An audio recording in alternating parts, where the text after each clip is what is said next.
Slava lui Dumnezeu stă în ascunderea lucrurilor, iar slavă împăraților stă în cercetarea lucrurilor. Proverbele 25, versetul 2. Dumnezeu să te binecuvinteze. Voi citi această dimineață câteva nume, nu o să mă duc direct în fiecare text unde sunt, pentru că cunosc Scriptura și pentru că nu vreau să fiu lung azi dimineață. Nici vocea nu-mi permite prea mult să vorbesc acum.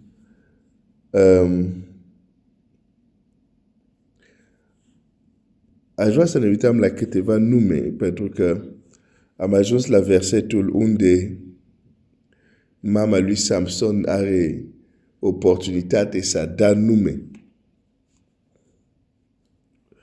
și care are de-a face și, de fapt, cu fiecare dintre noi.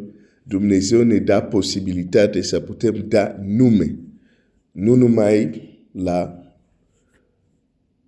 copii sau la alte persoane, chiar la locuri unde avem anumite descoperiri, sau chiar la dimensiunea lui Dumnezeu care ne sunt descoperite și așa mai departe. Avem abilitate să dăm nume, să dăm nume.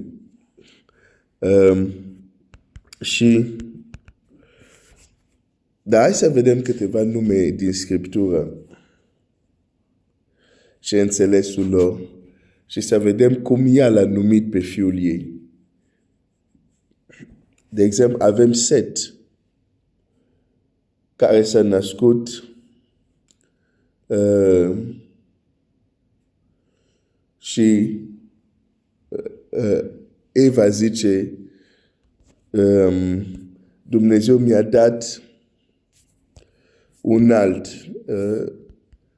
copil în locul lui, în locul lui Abel, care a plecat. Da? Și asta și Set înseamnă compensare. Are însemnătate. Bine, eu traduc din engleză acum, că mă uit la lexic, da. Deci, Biblia zice așa, la verset, asta poate citesc.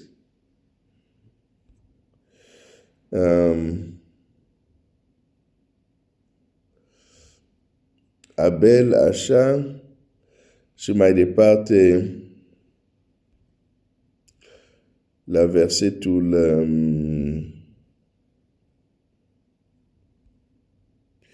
așa, versetul 25, Adam s-a împreunat iarăși cu nevasta sa, ea a născut un fiu și a pus numele Set, căci, a zis ea, Dumnezeu mi-a dat o altă sămânță în locul lui Abel, pe care l-a ucis Cain. Și înseamnă compensare. O să vedem de multe ori asta în Scriptură, unde nume este dat din cauza împrejurarea în care s-a născut copilul. Ok, la celelalte nu se mai duc la Scriptură. De exemplu, Enoch, care îl găsim acolo în Geneza, cel dedicat. Enoch, cred. Nu știu asta cum e în limba română, că e Enoch și Enoch, în fine. Am zis mai devreme de Abel. Abel însemna suflare. Și când te gândești la destinul lui, a fost ucis, adică a plecat de vreme. Deci parcă numele lui deja de la început spunea ceva despre asta. Noa, de exemplu, ne gândim la Noa. Noa înseamnă odihnă.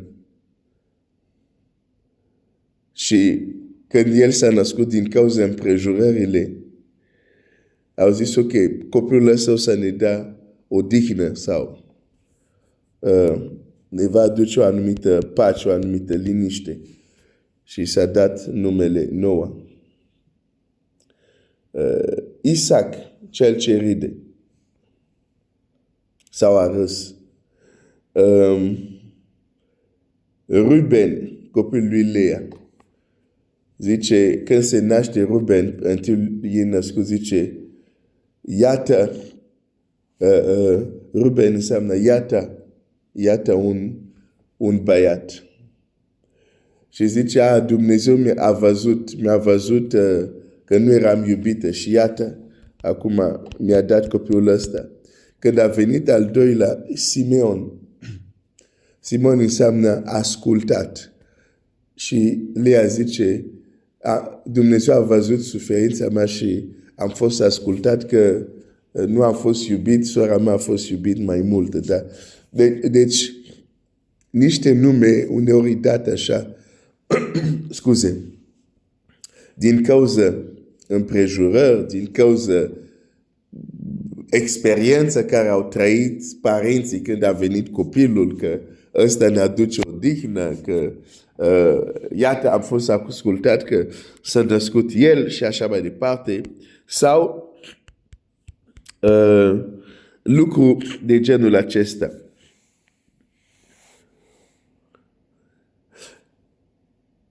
Dar mama lui Samson, totuși numele care ea îl dă la Samson, e un nume deosebit. E un nume deosebit.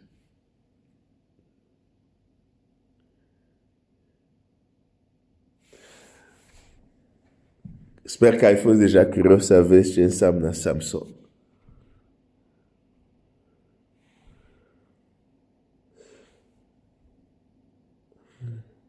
Dar, înainte să vorbim ce înseamnă Samson, dacă ți s-a dat oportunitate astăzi să binecuvintezi pe cineva, poate să binecuvintezi copilul tău, să binecuvintezi cineva din familia ta, soția ta, soțul tău, să binecuvintezi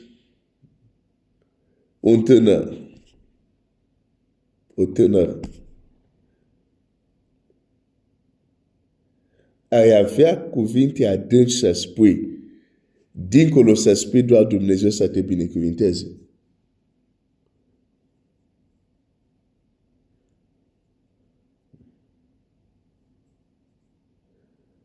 Ai putea să spui anumite cuvinte, dincolo că Dumnezeu să te binecuvinteze, și acele cuvinte automat să dea un avantaj extraordinar la cel care l-a auzit. Uneori am impresia că sunt foarte sărac când e vorba de astfel de cuvinte.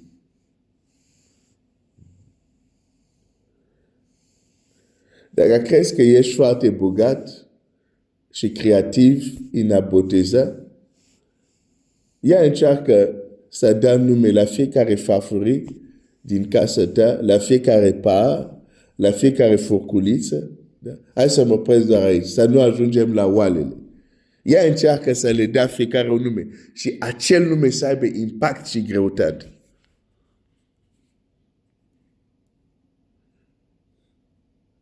Bine, nu trebuie, dacă într-o zi vin la tine la masă sau spui, Glenn, iată că mănânci cu Simeon, asta e Simeon, asta e Lea, asta e Isaacar, nu trebuie să mi le spui acele nume. Dar asta e un exercițiu pentru tine.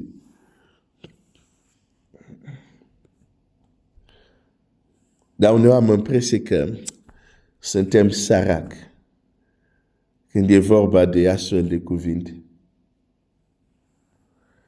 Și mă rog că să devenim bogat. Mă rog să devii bogat.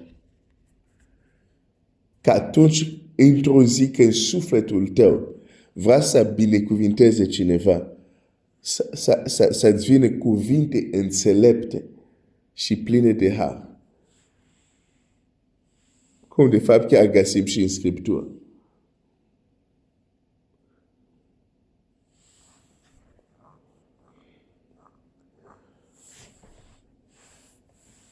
Mama lui Samson l-a botezat Samson, like the sun, cum este soarele. Asta e foarte puternic. Pentru că are anumite implicații chiar și profetice. Cum este soarele. Cum este soarele. Când alții au zis,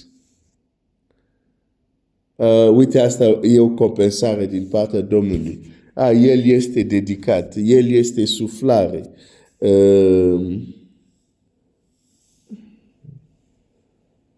El ne va aduce o dignă. Ea, pentru a-l defini pe el, îl compară cu astrul cel mai mare, astrul care stăpânește ziua, soarele. Zice, cum este soarele? E asemănat cu soarele. Face o asemănare. Și aici, pentru mine, mama lui Samson, deși nu avea nume, ea a lovit, între ghilimele, a lovit foarte tare. Și dacă era vorba, cum se zice, la jocul ăsta, cum se numește? Iei o minge și arunci și sunt mai multe sticluțe, nu sticluțe, așa. Biliard, sau ai înțeles ce vreau să zic. Dacă era ceva de genul ăsta, dacă era o lovitură de genul ăsta, toate elemente care trebuia să cadă acolo, da, au căzut. Totul a fost bifat prin acest nume. Cum este soarele? Despre acest nume, cum este soarele, s-au asemănat cu soarele. O să vorbim mai mult cu ajutorul lui Dumnezeu săptămâna viitoare. Astăzi o să mă opresc aici, dar te-ai fi gândit tu la un astfel de nume. Dacă ți s-a fi dat, uite, dau nume la copilul ăsta. Chiar dacă nu este al tău, să zic, parenții lui n-au inspirație. Zic, dar tu ești creștin, mergi la biserică. Uite, da-ne un nume care putem să-l dăm, care să aibă impact, să fie un nume deosebit pentru copilul nostru. Ce nume? Ce nume ai fi dat? Dar oare te-ai fi gândit la un nume cum este asta? Cum este soarele? Asemănat cu soarele. Wow!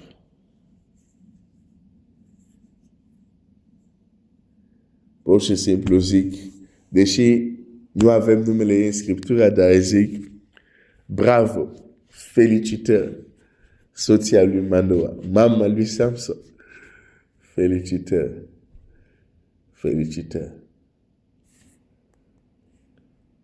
Cum este soarele, asemănat cu soarele.